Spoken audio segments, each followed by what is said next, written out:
Hello and welcome to Auto Shenanigans. How the devil are you? Have you had a good week? My name is John. Thank you very much for joining me for another exciting Great British Road Journey.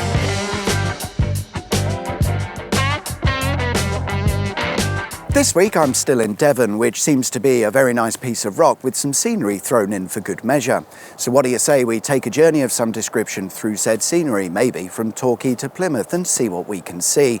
As always, to help navigate our way around, we'll be using my 1923 Michelin guidebook, period correct maps, and we're actually starting on the outskirts of Torquay in a place called Babbcombe. Mainly because it's nearer to the hotel that I stayed at last night, but also because my guidebook suggests maybe we'd like to visit Babbcombe Bay, where, a short distance from, we find the Babbcombe Cliff Railway, who have been putting the fun in funiculars since 1926. The idea of building such a railway was first thought of in 1890, but that guy sort of died, as did the idea. It wouldn't be until 1923 that the idea came back around, when the Torquay Tramways Company announced that they were looking to construct the Cliffside Railway.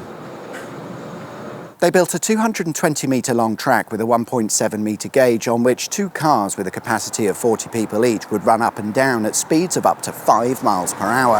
After opening, it was a definite hit with tourists, seeing over 190,000 passengers a year by the 1930s, and it's still open today, having only ever closed for the odd bit of refurbishment works or, of course, during the second small disagreement. The town of Torquay in the days of my guidebook had around 40,000 residents, making it a large town indeed. The town's size can be attributed to the fishing and agriculture industries, but during the Victorian era, the town would expand into a seaside resort town and tourism would quickly take over. My guidebook suggests that maybe we'd like to visit Torre Abbey, a well-preserved medieval monastery that dates back to the year 1196. Although it's the usual story, most of the original structure has been demolished and rebuilt, so the larger buildings that we see today are a lot newer than that, although the abbey remains or ruins are certainly original. It's been owned by various people that we've never heard of until the 1930s, when it was sold to the local council. It was given a multi-million-pound refurbishment in the mid-2000s, and today it's open mainly as an art gallery.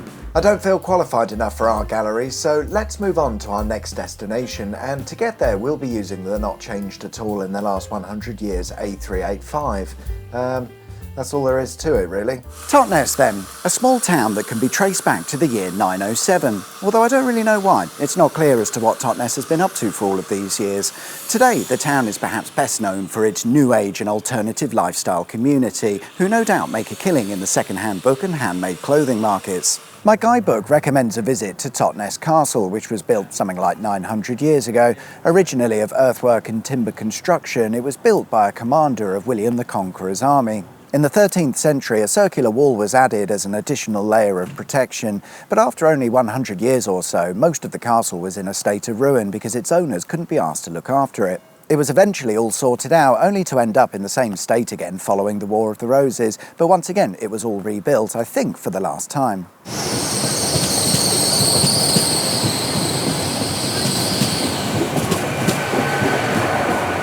Here's the thing, next to Totnes railway station we find what's known as the pumping station. It's a Grade 2 listed structure, and that's because it was an integral part of Brunel's atmospheric railway system that was built in 1848. We've mentioned this railway before, back in episode 31. Basically, it used a system of vacuum pipes to provide a method of propulsion. It wasn't actually Brunel's idea, but he thought it was awesome, so set about implementing such a system. For the system to work, it required a series of steam-powered pumps to pump the air in and out as desired, and these were usually built at railway stations, and one such pumping station was installed here at Totnes. However, it may not have ever been used as intended, because the atmospheric railway line didn't make it as far as Totnes in the end. Whilst it was planned to, the first section of the line to open between Exeter and Newton Abbot proved to be unreliable and nothing more than a pain in the arse, so they decided to cancel the rest of the atmospheric railway project, and the pumping station here at Totnes was abandoned. Heading out of Totnes requires the A385 again, which for a while remains pretty much as per how things were in the old days. However, after a short distance we're presented with a large road junction which definitely didn't exist according to our period correct maps. So what are we dealing with? We're dealing with the A38, the Devon Expressway, or the South Brent Bypass, which was built in the 1970s, or at least this section of it was.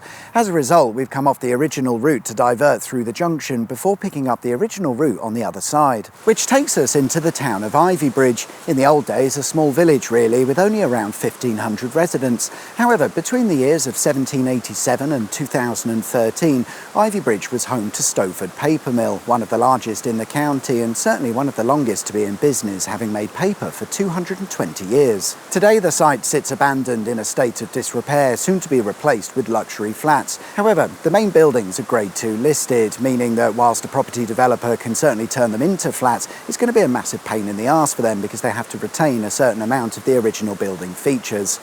Oh, sorry about that. That's why the new houses have been built out the back, way away from the original buildings, and it's also why this lovely old mill will most likely burn down in a mysterious fire. Next up is a quick detour to a strange place known as Moor. This village isn't mentioned in my guidebook, it doesn't have a Wikipedia page, and if you search online, the best you'll find is a news article talking about this abandoned village. So I thought we'd go and see what the score is.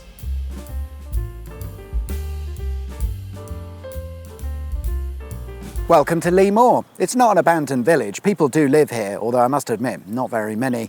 Moor is a village that exists purely to give workers somewhere to live. What kind of work, I hear you ask? Quarry work. Lots and lots of quarry work. In fact, there's more quarry here than there is village. It's mostly owned and operated by a company called Ivybridge, a French organisation who no doubt profit greatly from our wonderful resources. In this instance, they've been digging out China clay or kaolin, which is used in pretty much everything from paper manufacturing to diarrhoea tablets. The material has been quarried in Devon since the 1800s, and by the 1980s, each acre of quarry that we can see was producing 500,000 tonnes of material every year. But not anymore. The company behind Moor Quarry have scaled back their operations massively. There may even be a full site closure on the cards, who knows. But in any case, a lot of the original residents of Moor have moved out, fearing the worst, leaving a village with very few occupants, and it feels very much like an abandoned village. Plymouth, on the other hand, is far from feeling like an abandoned village, with a population of over 260,000. Even in the days of my guidebook, it was still a massive place with over 200,000 residents. Plymouth was invented in 1439, having evolved from what was a simple trading post to the market town of Sutton, before being renamed Plymouth when the town continued to expand. Although interestingly, despite its size, it didn't become a city until 1928. My guidebook recommends a visit to the Royal William Virtualling Yard, a series of buildings making up a naval depot that was built in the 1830s. It would have been used to supply ships and vessels, incorporating things like breweries and flour production and barrel making, but by the 1890s, most of these industries had been wound down in favour of using the site for storage. This is because by this time, most ships were using more and more canned produce. A lot of the site was converted to the use of storing munitions and ordnance, and it would supply the Navy for the next 100 years, closing in 1992. Now, luxury flats. Bridge. Not bad. This is the Royal Albert Bridge, constructed in 1859 by that bloke Isambard Kingdom Brunel. Sure, his atmospheric railway didn't work out, but this bridge did. At the time, the Navy weren't too happy about him building a bridge across their waters, and they insisted on a minimum height for the bridge so that their boat could pass underneath, as well as only one pier being built in the navigable waters. No problem, said Brunel, I imagine. The bridge's design consists of two 138-metre-long lenticular iron trusses. I don't know what lenticular means, but it sounds fancy, doesn't it? They sit 30 metres above the River Tamar, and the total length of the bridge is 666 metres. It took 10 years to build, and in today's money cost around £65 million, and on opening day, thousands gathered to be part of the opening celebration. But not Brunel, though. He had fallen ill and in fact died some months later rather unexpectedly. His name was added to each end of the bridge as a memorial by the Cornwall Railway Company. And there we are then, guys. That's all we've got time for this week. Thanks very much for watching. I hope you liked the video. If you did, there is of course a button specifically for that, and if you haven't subscribed already, please consider doing so. That would be wicked sweet awesome. Enjoy the rest of your week, whatever it is you get up to. My name's John. You've been watching Auto Shenanigans, and I'll see you guys next time for another exciting Great British Road Journey. Until then, take care. Bye-bye.